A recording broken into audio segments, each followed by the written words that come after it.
No, it can't be, Tsunade thought as she looked at the armored man in front of her. The way he looked showed an aura of calmness, yet it showed authority and power beyond any she had seen before. Not even the Shodaime, Nadame, her own sensei the Sandaime or the Yondaime commanded such an environment that made her and the other leaders feel insignificant. Soon the chopping noise made by the strange transportations slowed down and eventually ceased altogether. It was then that everyone got a better look at their newcomers. Naruto, a panic-stricken Kakashi thought as his only visible eye widened in disbelief as he gazed at the student he so willing cast off, even though he didn't teach said student enough to be considered his sensei to begin with. Honestly, a lecture on teamwork, that even he didn't stand by, and a small description of tree walking, that he didn't bother to help explaining to those who couldn't understand, do not count as teaching. Then a lot of emotions started to appear on his expression, the two most prominent ones being happiness and nervousness. Happiness from finding the boy, no man, after worrying about him for over a decade of his whereabouts, and nervousness because he was worried of Naruto's reaction to him and Konoha after everything they had done to him. Guy was on similar thoughts but was not as worried as Kakashi was on how Naruto would react to him personally because, unlike his rival, he never did anything to him in the past to create any ill will between the two. Yugito, the group heard a shout as all eyes turned towards the other females who were equally as armored as the blonde X-Leaf shinobi, though their coats were a different color, Yugito's blue and Fu's green. Upon recognizing them, they discovered the two females were the Jinchurikis to the Nibi and Nanabi and that their leader was the Jinchuriki to the Kyuubi. The yellow flash, Aniki muttered as he looked at the blonde with a slight fear in his eyes as well as a small sweat running down his forehead. Everyone now looked at him, but their attention was then drawn back to blonde when he gave a small laugh that somehow made the atmosphere less tense. I may look like my father, but I am not him. I'm his son Naruto Uzumaki, Shodaime Uzukage of the United Whirlpool Nation and son of Minato Namikaze, the Yondaime Hokage, and Kushina Uzumaki, the Chishio no Habanero. Next to me are my second-in-commands and wives Yugito ni Uzumaki and Fu Uzumaki. We came here today to officially begin negotiations between your alliance and my nation. Though there will be demands made and some may not be met, I hope that in the end everyone gains something out of it. Now do you have a room where we could all speak, please? Naruto announced in a kind tone that made the leaders think that so far the relations were going well. Or so they thought. Yes, of course, please follow me, Mifune greeted with a neutral expression. Nodding back, Naruto then turned back towards the soldiers that were still standing in the same position as before. Okay, men at ease. Your orders are to set up a rendezvous point here and be prepared for immediate extraction. If you see anybody that has either a black cloak with red clouds printed on them or they carry a hit A8 with a musical note on them, then contact me immediately. Do not attack them unless they attack first, as we are not at war with them. That is what this meeting is about. However, be cautious around them, and if they seem to be heading to our negotiations, then you may engage them as well, but do not prolong the battle. Understood, Naruto ordered and received a clear, "Hi Uzukage-sama," from said soldiers. Turning back to the cages, Naruto followed them into a big building, in which he assumed was the meeting place, with both of his wives following behind him. Negotiations room. The room itself was dark and it had 2 levels to it. On the bottom was a circular table with the insignia of each nation behind a chair on the wall, indicating where each person will seat. Above them were balconies where their bodyguards would stand watch over the proceedings. Once everyone took their seat, their bodyguards were told to go up to the stands. While the elemental nation's ninja climbed with using the tree walking exercise, Yugito and Fu just jumped up to the stands with little to no effort being used. This caused many of the shinobi present to stare wide-eyed. Nobody they knew could do that kind of jump, even with the aid of chakra. Only the use of the Shunshin no Jutsu could match that, but because of the sensitivity of the meeting, nobody was allowed to use nin or genjutsu to avoid others thinking it was the beginning of an attack. What the hell have you been up to, Gaki? Tsunade thought as she noticed that the armor they wore was very light, yet it offered protection from even chakra-enhanced weaponry. As everyone took a seat, Naruto took off his trench coat and laid it on the back of his chair, revealing to everyone his full body armor. In addition to this, he took off his weapons and placed them in front of him on the desk. Once everyone was seated, Naruto took the time to observe his surroundings. Opposite him was Mifune. On his close left was Tsunade, next was A, then Aniki, then back to Mifune, after him was Mei, and then finally Gaara was on his close right. Wow, Gaara made cage. Good for him, at least one us was able to gain the respect they deserved, Naruto thought as he gave a small smile in greeting towards the redhead. Said man smiled as well and nodded his head in respect for his brother that he had dubbed because of what he used to contain and the same burden that Naruto still carried. Mifune then stood up and addressed the table. As I represent all of the minor countries, I will be the one to oversee this meeting and will step in when needed. Please may all participants avoid fighting as it will cause problems for the Shinobi Alliance in the future. You may begin now, Mifune announced as he sat back down in his chair whilst silence temporarily loomed over the room. While everyone were trying to think of the best way to start the meeting, Naruto was analyzing each cage with his armor and it displayed on his interface, and, I am talking about those plates that move in front of Raiden's eyes as he fights, all of their known abilities and personality. Gaara no Sabaku, Godime Cage and son of the Yondaime Cage. Although he has improved himself overall, he still relies too much on his sand and so as a result he is still weak at Tai and Genjutsu. Plus his ninjutsu is heavily sand-based. Personality-wise he is still monotone in just about everything that is official and never lets his emotions rule his decision that isn't related to his family. The youngest cage present, Naruto read on his interface as a hologram appeared of Gaara and the text appeared beneath it in a pale blue color. The picture though did not obscure his sight and it didn't affect his posture, so the cages didn't know that he was getting information from them. Inwardly he sniggered when he predicted their reactions. First would be shock from the abilities shown. Second would be anger from the revealing of said information. Third would be demands for the technology so that they could be used against each other in the future. Tsunade Senju, Godime Hokage and granddaughter to both Hashirama Senju and Mito Uzumaki Senju. Medic Nin and is only one of 2 people to know her super strength jutsu, known to kill a person with 1 hit. Known to be the best medic in the elemental nations and has had to suffer the loss of both her lover, Dan Kato, and her brother Nawaki Senju. Has a slightly quick temper that can be taken advantage of, however she has a deep regret for banishing me and wishing to make it up to me, mental sigh. Depending on her actions from now on will determine her standing with me. A. Yondaime Raikage and son to the Sandaime Raikage. Only known user of the Raiden no Yoroi that enhances his speed to the point of being second only to Hiraishin and ex-partner to Killer Bee. Faced my father during the Third Shinobi War and lost but barely. Is known to allow his emotions to rule him at times and was the one to call all the cages together for the first meeting that resulted in the Shinobi Alliance.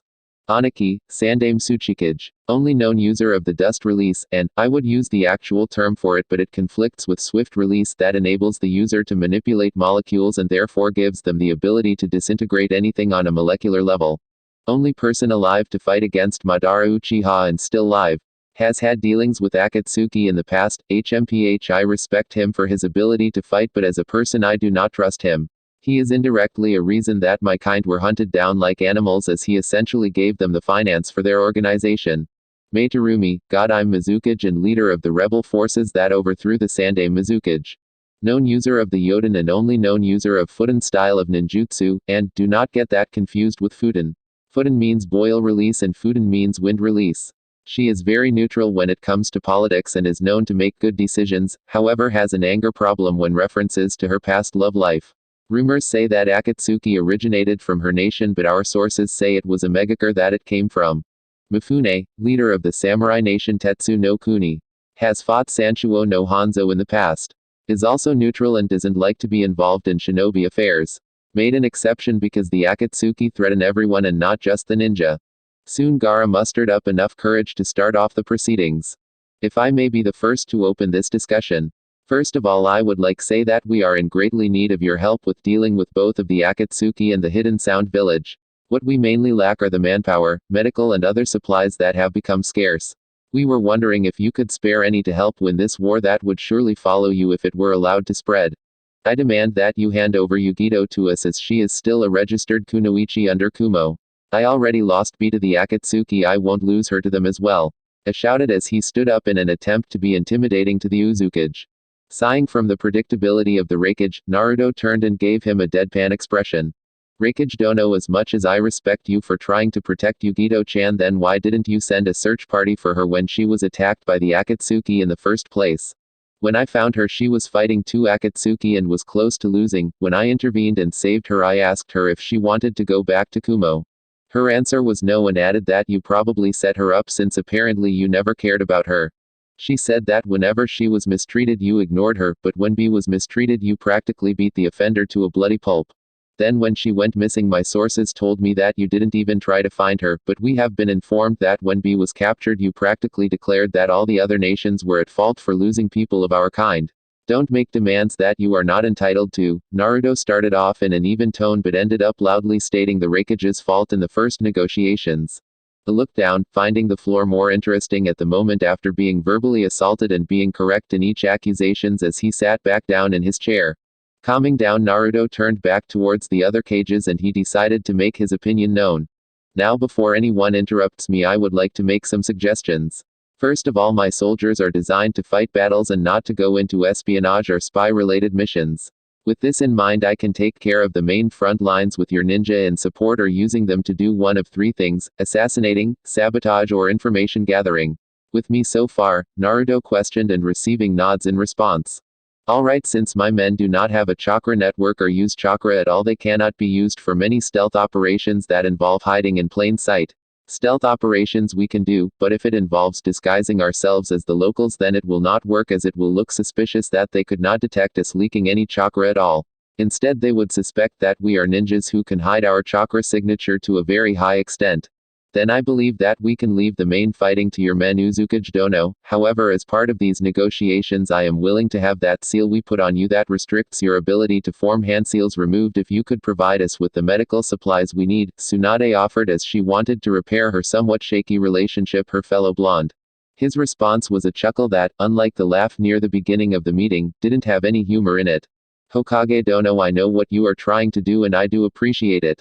The problem is that Danzo, many of the leaders scowl at the name, used a different seal than the one you wanted. While it did do its purpose, he also tweaked it so that it permanently stopped my ability to use hand seals.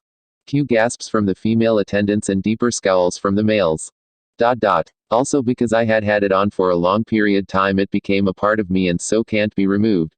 Normally the seal used would seal my memories of hand seals away so that I couldn't remember how to use them. However, what Danzo did was use a seal that caused me great pain if I made the hand seals with an amount of chakra that exceeded the level set.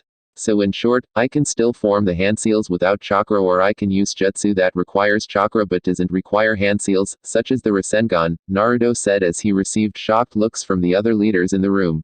The cages themselves couldn't help but sneer inwardly at the mention of Danzo. He had caused so many problems for them in the past, the Hokage included.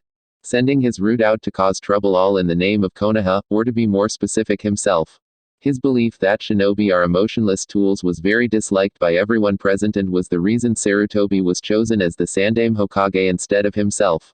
In recent years he has become more daring in operations, and that because of his old age he has become more delusional, so that he went from just wanting to be Hokage to wanting the whole world to be ruled by Konoha and essentially himself. He had even gone so far as to suggest Konoha betray the alliance with the other nations.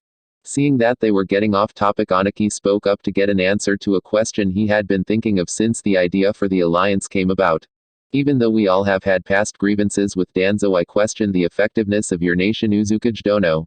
As far as I know, your forces will not be of much help to us, considering that they cannot use chakra, nor do they have a chakra network, Anaki snorted as the Uzukage's stern gaze turned to him. First of all, do not think, for 1 minute, that my nation will be under the command of the cages present, nor their shinobi. Prejudices in the past have caused people in the UWN to be wary of people who can use chakra, even people like Rock Lee who may not be able to use chakra, unless it's taijutsu related, but still has a chakra network. In the face of this, my forces will only answer to shinobi whose orders are approved by my army's counterparts. Any shinobi who tries to force one of my forces to do an order will be considered a threat to my men and killed on sight or captured and put on court-martial. This also means that my army will not stay in any hidden village in the efforts to avoid conflict between allies. No doubt that there will be some fool either in my army or yours that will try to start something. As for their fighting prowess, I propose a challenge. I will face a shinobi or shinobis of your choosing without using chakra. You can even have a Hyuga use their Byakugan to be sure that I am not using chakra, and instead of my using my own gear, I will use the standard equipment my men use to show you how efficient they can be, Naruto sternly told the Tsuchikage. The other cages were thinking of possible opponents that would have high a chance of beating him, but before they could speak, Tsunade decided to give a proposition of her own. If I may ask my fellow cages, may I offer the challenge of the entire Konoha 11 facing you Uzukage Dono in one-on-one fights in Konoha's Chunin exam arena. They are all either Tokubetsu Jonin or fully fledged Jonin and are a suitable challenge, especially since a cage is still a powerful opponent even when they deliberately weaken themselves, Tsunade offered as the other leaders considered her solution. In truth, she wanted them to meet to get their problems sorted and off their chests. Back to the thoughts of the cages, Amni thought it was a good idea. After all, the Konoha 11 were known to be a group of very skilled Konoha nin. That and they were the first generation to pass, with 8 of them being clan heirs, 1 from a civilian councilwoman and 2 being orphans. And that they barely survived their first Chunin exams, with only the Nara being promoted. And this confused me greatly in the canon. Naruto and Shikamaru are equally qualified to be Chunin. Shikamaru had the brains but lacked actual strength, and Naruto had plenty of strength but lacked brains, so they both stand on either side of the spectrum. Even then, Naruto could still come up with plans on the spot, whereas Shikamaru had to sit and think. That gives the enemy plenty of time to kill him. The only reason it didn't happen was because Temari hesistated and was confused by his thinking pose. And that officially they had beaten Orochimaru's personal Jonin bodyguards known as the Sound Five, despite the fact that in reality they were mid-Chunin in terms of actual power and skill. Yeah, very powerful. I will accept your idea if the other cages agree. Naruto spoke cheerfully, but his voice seemed to contain anything but that. This was picked up by everyone there, but only the Hokage, her bodyguards, the Kazekage and Naruto's wives knew why. Oh Naruto, I'm so sorry I couldn't stop them, Tsunade thought as she bowed her head and allowed her bangs to cover her eyes so as to not show how misty her eyes had become. Up on the balconies. What a fool I was, and now because of said foolishness I lost my student, though I never taught him anything really significant, and my sensei's son no less. Kakashi thought. Inwardly he was close to being depressed again, since he was thinking back on his team's Genin days. He was supposed to have taught them how to survive in the world of shinobi. Instead he focused on one student because he thought he owed it to said student's clan, and practically left his other 2 students to fend for themselves. One tried to defect and almost killed his comrade with a jutsu he taught him in the hopes of protecting them. Now he is a spoiled Jonin who tries to take what he wants whenever he wants it. Another was a rabid fangirl that always tried to gain the attention his previously mentioned student, and still does. The only change was that she now had training in Tsunade's jutsu. And, I know some people will be angry about the training with Tsunade, but I only really started to change from the canon at the Valley of the End where Naruto wins. So Sakura has already asked for training. As a compromise, though, I have decided that instead of a fully fledged apprenticeship I have chosen to just some training to make her slightly better. Then finally was his last student. The one he abandoned in his hour of need and had earlier written off as a failure that wouldn't be assigned anything more important than gate guarding, whilst his comrades became either Jonin or Anbu. Now he is no longer his student, hasn't been for 10 years, and is now the leader of a nation that rivals all of the elemental nations put together and has the population's full support. Yep, that can be disheartening for a teacher who was one of the best Jonin in Konoha. Guy saw his companion's imminent depression and thought it best to bring the one-eyed Jonin back to earth. Placing a hand on his shoulder, Guy brought Kakashi's attention to him as the man moved his head to meet the green spandex-clad ninja's calm face staring back at him. As if sensing what Guy was going to say, Kakashi smiled and turned back to the meeting. Single quote. Opening parenthesis. Sigh. My eternal rival, if you had listened to my advice from the beginning, then you probably wouldn't be seeing this. If only you hadn't been obsessed with honoring Obito's memory, then you wouldn't have been blinded to the actions you committed, Guy thought as he remembered the talk he had with Kakashi when he was given Team 7. Flashback. It was a nice summer's day in Konoha, and currently Guy and Kakashi were sitting in a barbecue restaurant having breakfast to prepare them for the day. So my eternal rival, how youthful do you feel about taking on these youthful students of yours? Guy exuberantly questioned. Well, Sasuke I'm sure will pass my challenges, and I am pretty sure that he will help his teammates pull through, Kakashi nonchalantly replied as he read his orange book. Upon hearing this, Gai's happy expression fell into one of confusion. Are you sure, my rival? I read his mental examination reports. All of them state that he despises people trying to work with him. Oh, I'm sure those are exaggerated. Besides, I am more worried about Naruto. The kid's Adobe and can't even do the Bunshin no Jutsu, Kakashi said, waving off Gai's question. But he can do Kage Bunshin no Jutsu easily, and with the amount he can make, it's no wonder the Bunshin no Jutsu didn't work. Naruto-kun has too much chakra and wasn't provided with any advanced chakra controlling exercises except leaf balancing, Guy retorted. Ma, it doesn't matter. As soon as Sasuke activates his Sharingan, I'm going to train him privately so that he can master it and protect his comrades with it, Kakashi answered back to the now slightly frowning Jonin. It was then that Guy realized something. Kakashi was describing Sasuke like he had Naruto's morals. said morals were the same as his late teammates, Obito Uchiha. It seemed that Kakashi was trying to see him in Sasuke, but the problem was Sasuke was nothing like Obito. Obito was kind and was willing to work with his teammates despite how he felt about them. Sasuke though would kill his teammates the moment they stood between him and his goal to kill Itachi. My youthful rival, as a word of advice, please move on from Obito's death. Constantly mourning him like this will only cause unneeded problems for you. But before Guy could get in another word, Kakashi had already used Shunshin no Jutsu to travel to the Kia Memorial Stone to mourn his friend for 2 hours before meeting his new team. A team that Guy believed would suffer because of Kakashi's unwillingness to move on. He was right. End flashback. And now because of your stubbornness your team became the opposite of what they were supposed to be. All teachers want their students to make it as high as possible. You only wanted one to succeed and the other two to stay where they were. However, the one you expected to particularly fail became something beyond that of a simple cage. His title may be a cage, but his rule stretches across a land and population that equals all of the elemental nations put together. They support him and are willing to lay down their lives for him. His genius surpasses that of the Yondaime, and we didn't see it. Konoha lost its will of fire the moment Naruto was sentenced to be banished, Guy inwardly stated in a rare sense of seriousness. With the cages. Before we give our decision, we would like to know why you seem a little hostile towards the Konoha 11 Uzukage Dono, May asked Naruto with a raised eyebrow in confusion. It was then that Naruto sighed before changing his mood to one of a kind of sadness that the others recognized as one related to past problems. Folding his hands on one another and leaning on his elbows on the desk so that his mouth was hidden, Naruto responded to the red-haired Mizukage. That is because 10 years ago the Konoha 11 used to be the Konoha 12, Naruto responded, causing the other leaders, minus the Hokage and Kazekage, to look confounded at the blonde. Seeing that they needed a clearer explanation, Naruto continued to talk about his banishment. Think about it, I am the Kyuubi's Jinchuriki, and the last time the Kyuubi was spotted was attacking Konoha, where the Yondaime Hokage defeated him, and I turned 26 years old last the 10th of October, which is exactly 26 years since the Kyuubi's attack. I then grew up to become a shinobi of Konoha and graduated at the same time with the Konoha 11.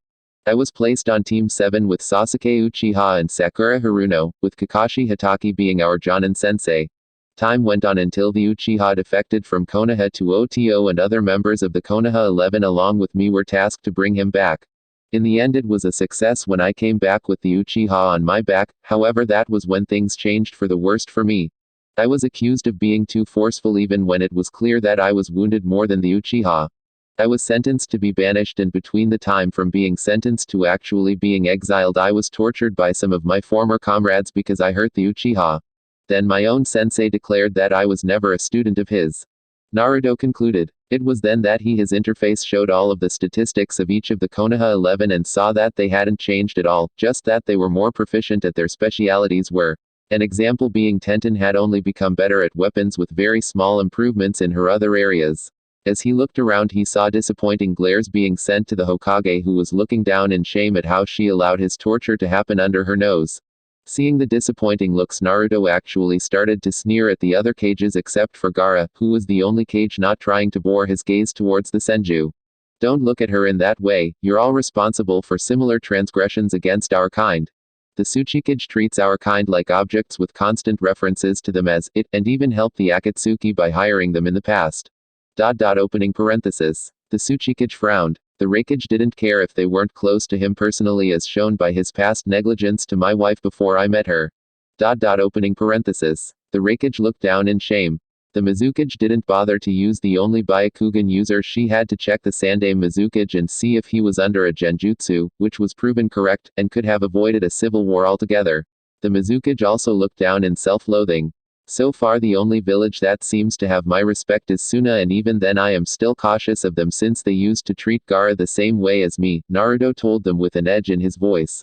It was disgusting with the way they immediately tried to blame someone when they were just as guilty and if not more guilty.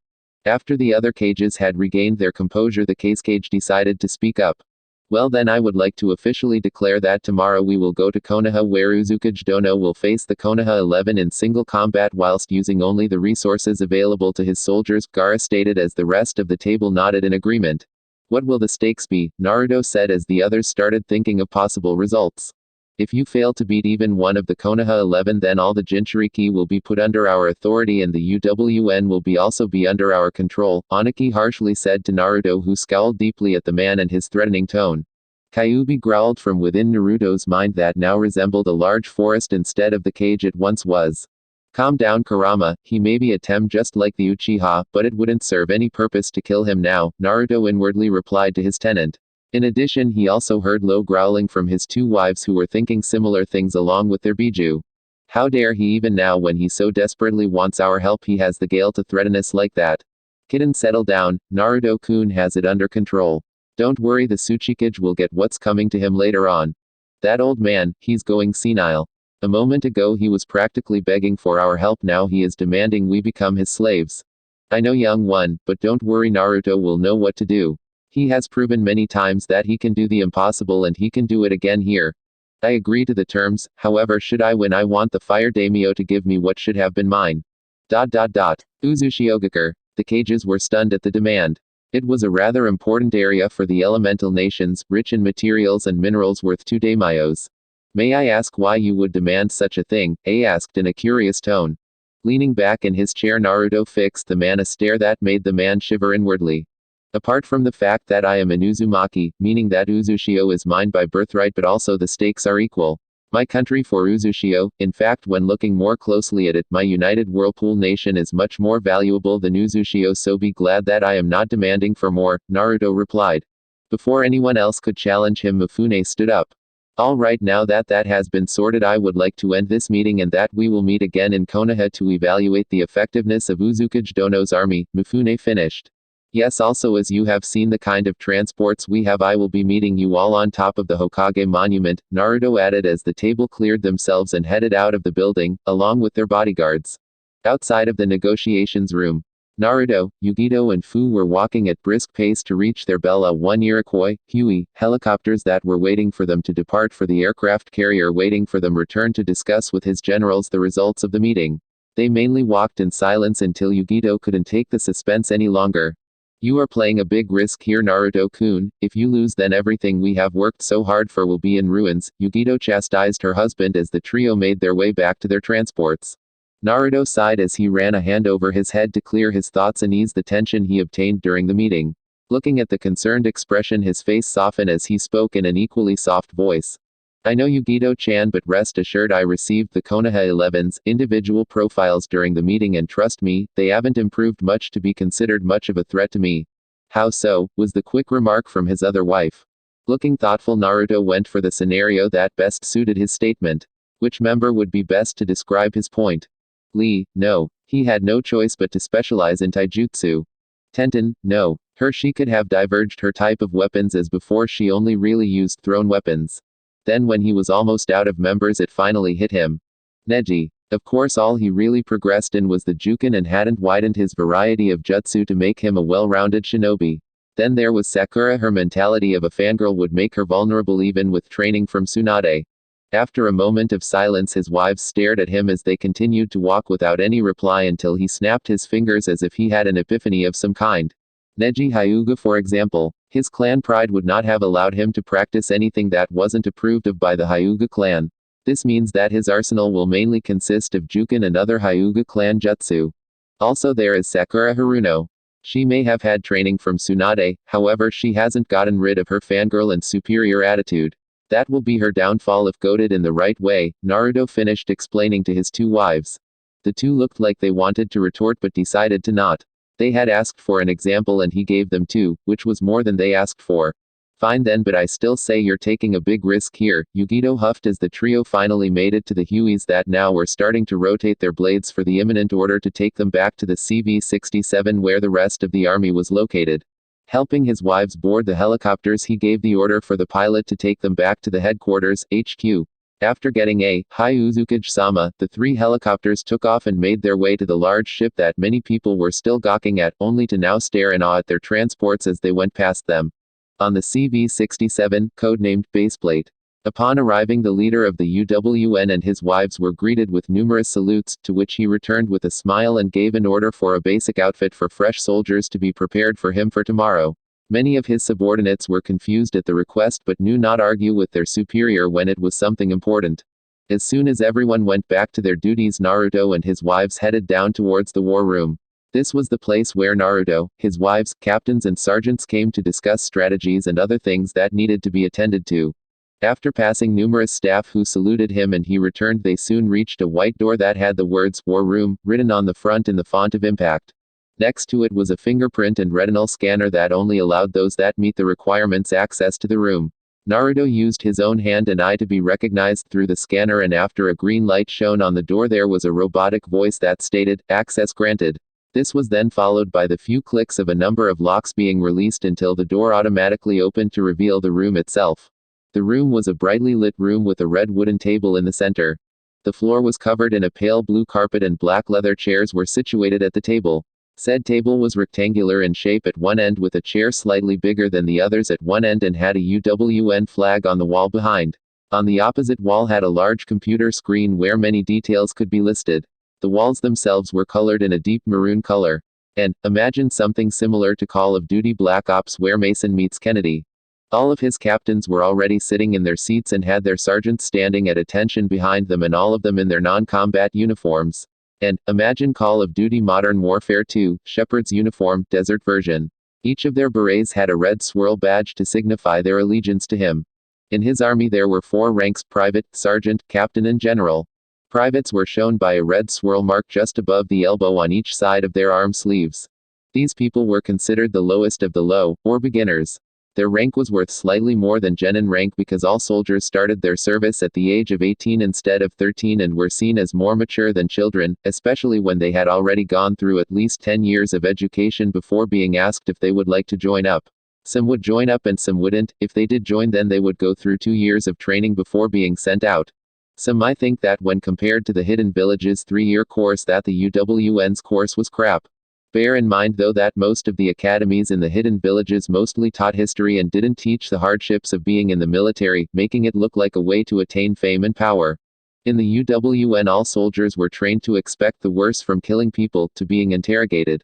Overall the UWN may not teach as long as the Hidden Villages academies, they do however teach the realistic and practicality side of being a soldier. Heck, the 10 years of education before joining the army was considered to be better than the Hidden Villages academies. Especially since in the academies students were taught to recite what they were told, whereas the UWN public schools, and remember I mentioned in the summary that this FIC would be a slight X over with the modern world, were taught to interpret history and come up with their own theories to situations instead of acting like blind sheep or vengeful, ignorant, arrogant people. Like a certain hidden village whose name begins with K. After 10 years of education they are given the choice to join the Royal Uzumaki Army, or for short the RUA, for 2 years. And, I know, not very original, but I couldn't come up with anything else, sorry. If anyone has any better names please send them and I will think about changing it to which after that they are assigned to a squad under the command of a sergeant, captain or general.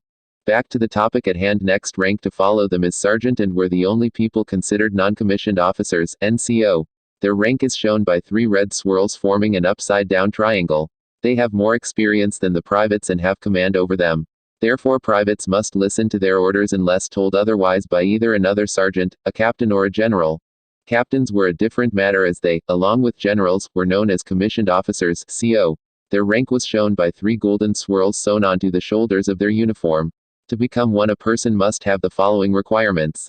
1. They must have attained the rank of sergeant. 2. They must have 3 years of experience. 3. They must pass the captaincy exam, and, imagine a more harder version of the Chunin exam.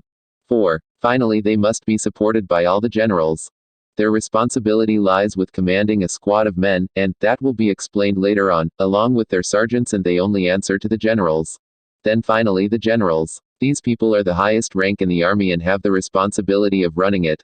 Only Naruto, Yugito and Fu held this rank, and this was symbolized by the armor they wore, that only generals were allowed to wear. The trench coats they wore before were not their official coats, as they were funnily enough still being made, and pic can be found on profile. Only the coat is needed, ignore everything else. Anyway, if they ever wanted a new general then one of them would have had to retire and pass it on to someone else. Seated at the table were 5 captains. Each one had a speciality that his, her squad excelled in. Akio Fujita. She had brown hair that just reached her neck, had crimson eyes and stood at 5'5". She was the commander of the 1st Infantry Squad and it was mostly a general combat unit that revolved around the saying, Jack of all trades but master of none.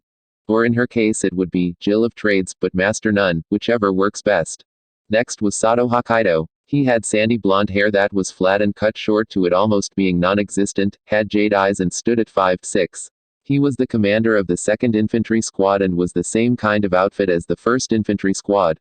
After him was Takahashi Yamagata. He had red hair that also flat and cut short but only to about an inch's worth was left, had violet eyes and stood at 5'9". He too was in command of an infantry squad, the 3rd Infantry Squad to be exact, and it also was the same kind of unit as the 1st and 2nd Infantry Squads. Infantry squads aside, the next captain was Inoue Kyoto. She had raven hair that was tied up into a bun, had coal black eyes and stood at 5'4". Unlike the other captains, she was in charge of the 1st Medic Squad. They did not do any fighting, instead they set up field hospitals, worked at already existing hospitals as doctors and nurses, and they trained field medics to be assigned to each of the other squads in case one of them become wounded. Yamamoto Okayama followed her. He had blue hair reach his chin but surprisingly didn't obstruct his view, had brown eyes and stood at 5'8". He was in command of the 1st Airborne Squad. They were to man anything that involved the air, ranging from jets and bomber planes to helicopters and nuclear strikes. Following him was Sakamoto Kumamoto. He had green hair that was cut the same as Takahashi, had blue eyes and stood at 6. He was the captain for the 1st Armor Squad, who were to command all land vehicles from boats to tanks.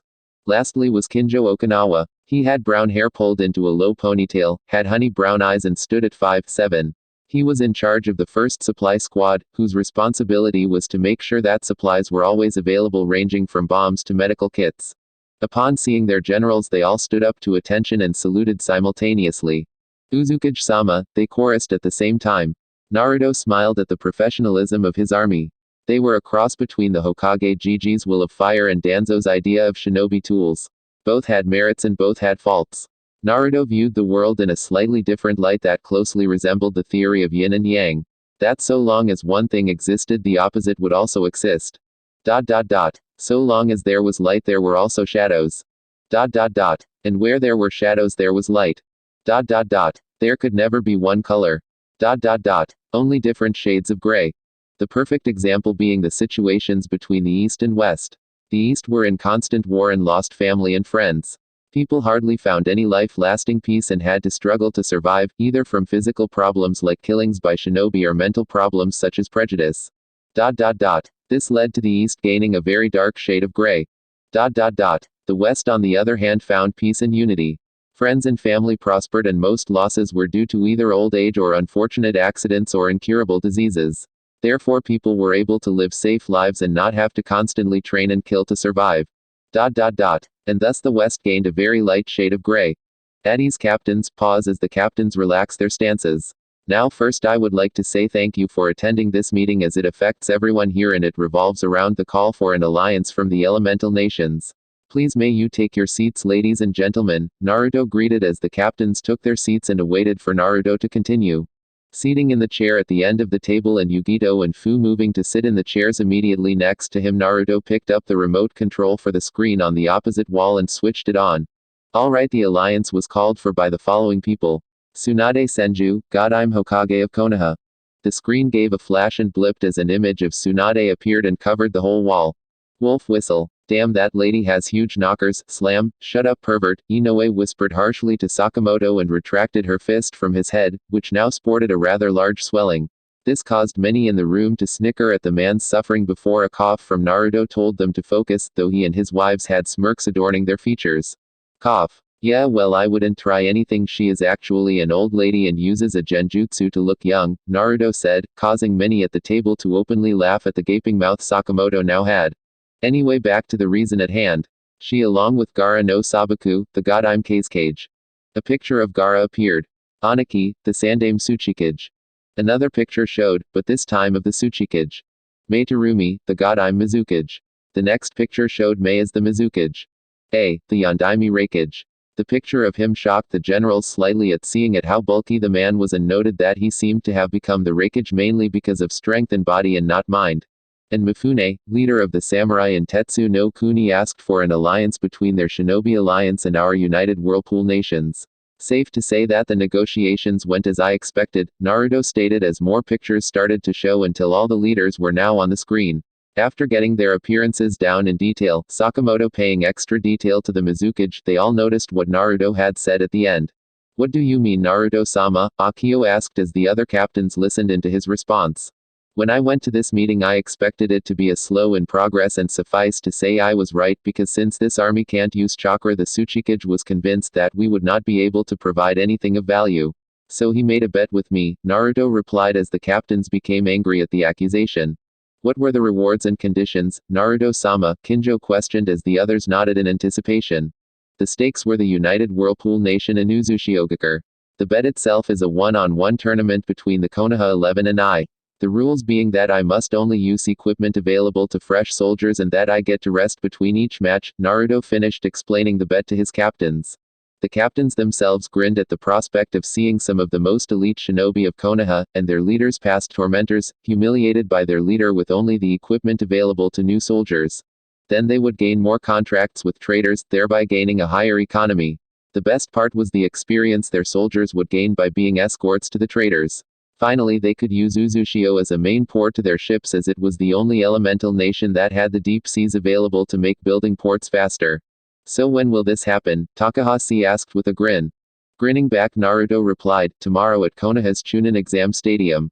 We, and I mean all of us aside from the sergeants. Sorry guys, but I need you on watch in case something happens.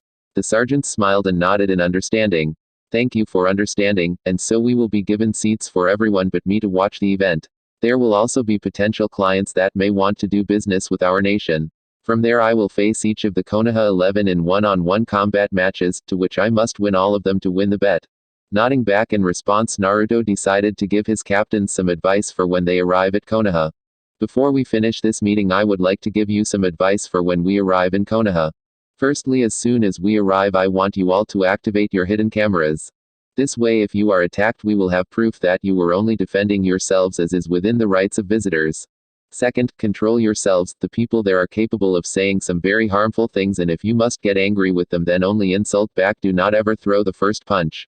Third, people will be curious about you and will try to gain information indirectly through you. This is where my trust with you is at its highest, for I trust you not to reveal anything they can use to their advantage.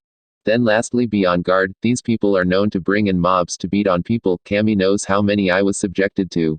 If they do bring a mob to hunt you, then stand your ground, use your flares to signal us, and use lethal force if necessary. Just make sure they are after you first and they pull the first move.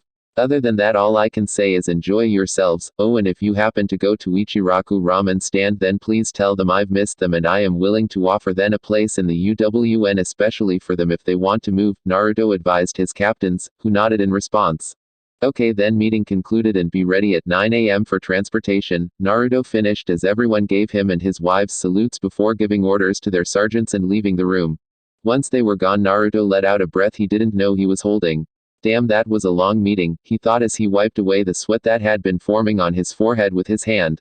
He was about to stand up before he was brought into a three-way kiss with his wives. The taste of their tongues and mouths were heavenly to the blonde, as they had their own unique flavors.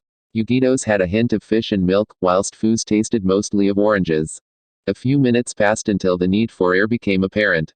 Yugito-chan, Fu-chan, what brought this on? He questioned them. Their response was to grin before both started to grind themselves against him, causing all three to become aroused. We believe that you need some relaxation before the big event tomorrow, Naruto-kun, Yugito purred as she placed her hand on his crotch and squeezed him slightly through his clothes. Glancing at the clock, he noticed that it was only 7 p.m. Plenty of time for some fun, he thought mischievously as he heard a "go kid" from Kurama.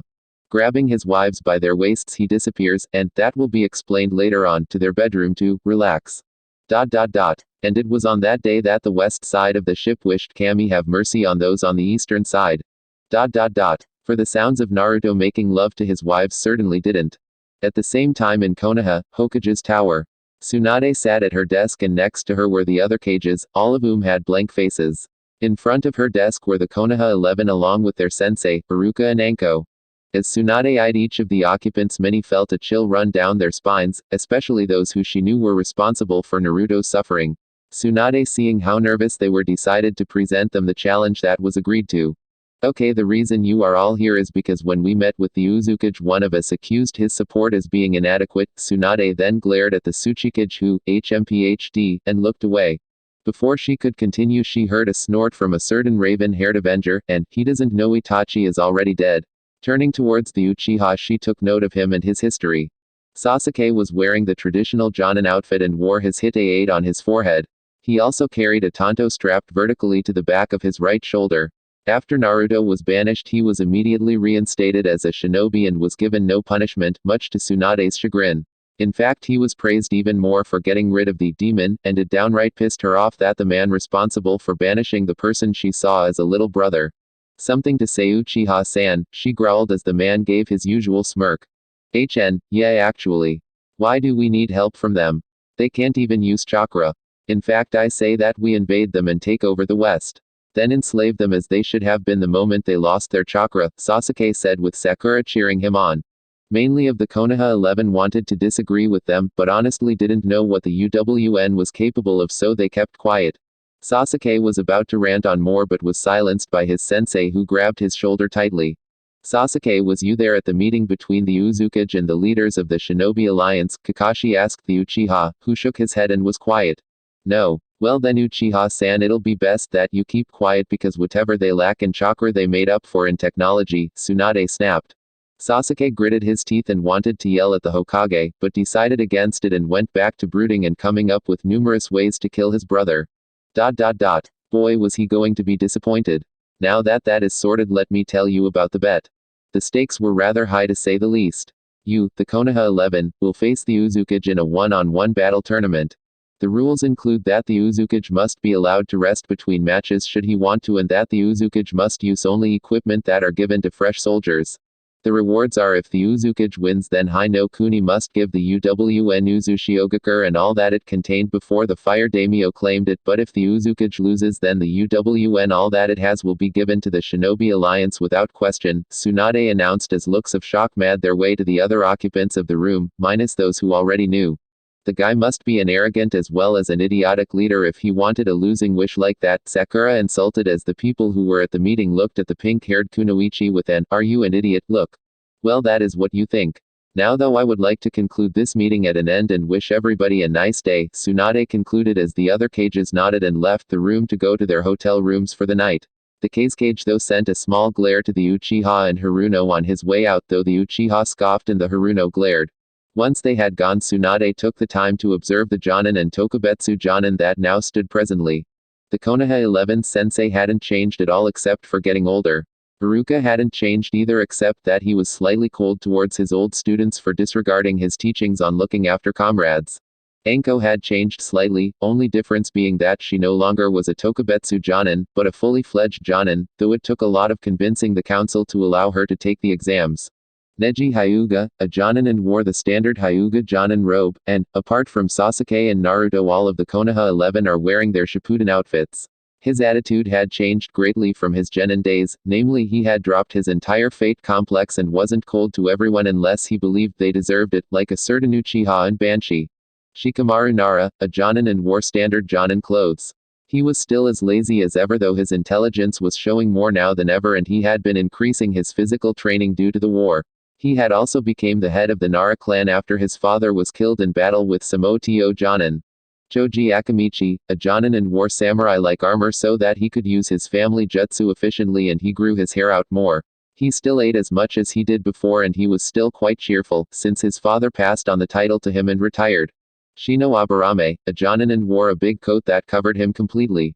He took over his clan when his father became too old to carry the title and so became clan head.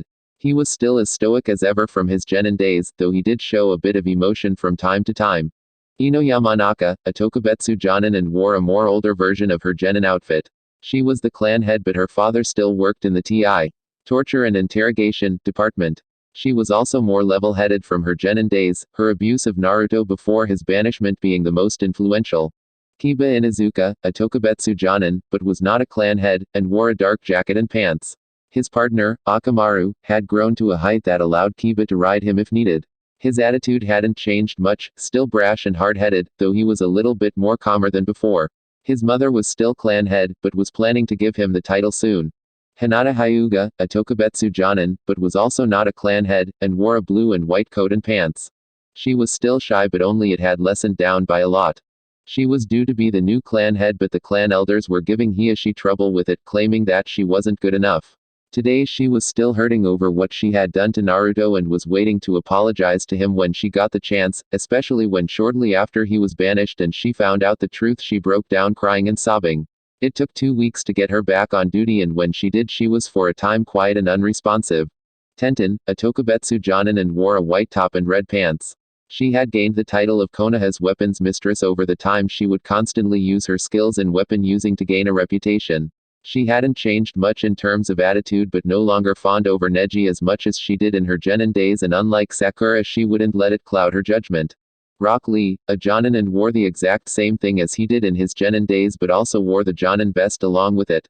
He was so alike guy that many people got them confused, and the only way to tell them apart was if you knew them on a personal level to make the differences.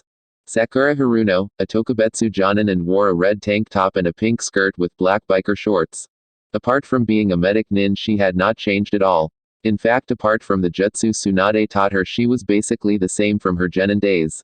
Still a fangirl and still annoyed everyone that didn't do as she ordered. Recently the girl had been demanding Tsunade to give her the slug contract and pass on the title of slug sage to her. Tsunade said no, and that the contract would be passed on to her first apprentice, Shizune. Alright, now that they are gone, I would like to say that the Uzukage is a very powerful person. In fact, when faced with the challenge he was confident, not arrogant, that he could do it. Also, I would like to say that we all know the Uzukage personally, Tsunade stated, as the other occupants, minus those who knew, thought on who it could be. It's Naruto, isn't Tsunade-sama, Hinata immediately said, as the ones who didn't know snapped their heads to her in shock. It made sense, since the only other person they knew personally, not quite right there lady, was Naruto. They were even more shocked when Tsunade nodded and opened her mouth to explain, but was cut off by a screech from Sakura.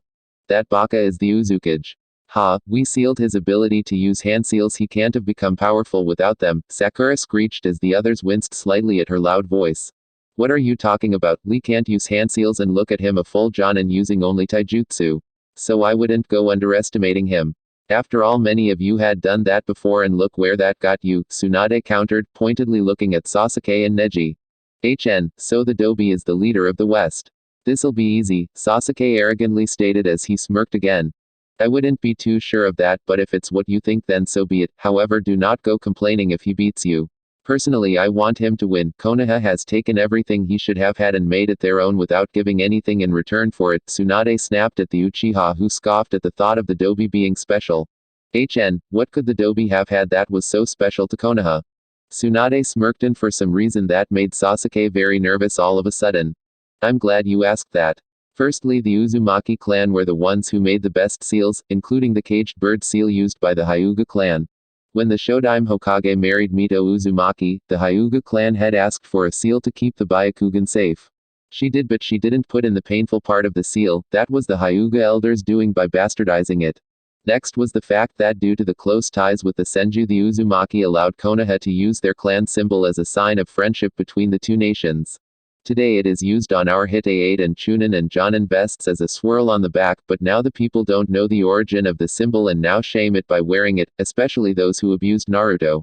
Finally, Uzushio is Naruto's land by birthright, since he is the only known Uzumaki of the royal Uzumaki clan of Uzushiogakure. Tsunade finished giving her long-winded speech. The others were shocked at how much Naruto's clan was worth to them, and some began to question themselves. Some even began to imagine what it would be like without their symbol. It made them shiver at the thought. Right now though, you need to prepare for tomorrow. You will report to the Chunin exam stadium to battle the Uzukage in single combat. I will leave it up to you to decide the order of who will fight. Dismissed, Tsunade ordered as everyone bowed, minus Sasuke and Sakura, and disappeared in a series of shunshuns. When they had gone, Tsunade swiveled in her chair to look out the window over the once great Konohagakure that her grandfather founded and that had now lost the ideas that he wanted it to believe in. I can only hope he doesn't permanently cripple them, and no doubt the council. Well, the civilian council to be precise will be furious to hear the news. Then the elders and Danzo will push for him to be killed or kidnapped and made into a human weapon. Sigh. Tomorrow's going to be a long day, and I am going to need a lot of sake to get rid of the headache that is going to come. Naruto, even when you're not doing it intentionally you still cause me headaches, Tsunade tiredly thought but had a small smile on regardless. Picking up her sake bottle, she poured herself a cup, gave a brief toast, downed the alcohol in one go and prayed to Kami have mercy on her when the time came. Because tomorrow's event certainly won't. Meanwhile at the Akatsuki base. I see, so the missing Jinchuriki have been found and it turns out that the Kyuubi's Jinchuriki is the Uzukage of the United Whirlpool Nation. This is both good and bad. Good because I can now have the tools needed for the Tasuki no Mi Kikaku, but bad because we may have more enemies to deal with, even though most of his army will stay in the UWN to guard it from us. Unlike those cages, I will not underestimate them, it would only lead to our downfall, especially since when applied to Naruto Uzumaki his opponent tends to lose. Zetsu, keep an eye on them and report to me the results of this bet made. Everyone else be prepared for the future, Madara ordered before disappearing using Jikuken Ito. Orochimaru was surprised that the Kyuubi brat was the leader of the UWN but wasn't concerned about that. No matter, I will soon have the Sharingan from Sasuke-kun and when I do I will gain the Mangekyo Sharingan. Next I will trade them for Itachi's eyes and then gain the eternal Mangekyo Sharingan and then the legendary Rinnegan. And with that Orochimaru slivered back to Otogakure where he proceeded to make more plans for the future.